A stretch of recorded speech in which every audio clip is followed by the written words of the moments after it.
Good morning, Maha moms. I'm noticing that a lot of your thirsty asses are posting dumber shit than usual, so I'm gonna go ahead and bring you back down to earth for a second. I understand that it's hard being rejected from casting on The Real Housewives of Orange County. So you picked another gray haired, fearless leader. This is Andy Cohen for women who were rejected from the casting of The Real Housewives of Orange County because even Andy was like, no, too gross, too weird. So right now, the Maha Mamas have posted these stats and they've been reposted by people like House and Habit. Katie Miller is reposting a similar sentiment. It's all about how yesterday at these vaccine hearings, there was like this bombshell, study that was released that we've never gotten and we should all be so upset.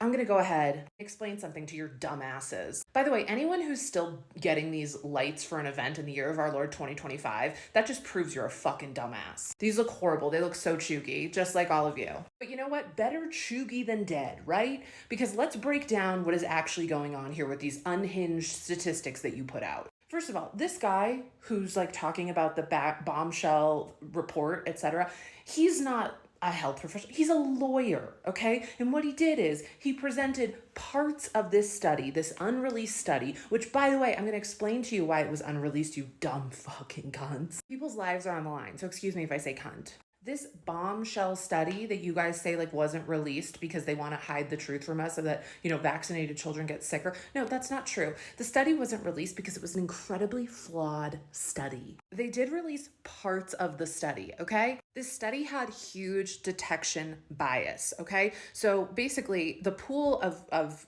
children that were looked at were about 18,500.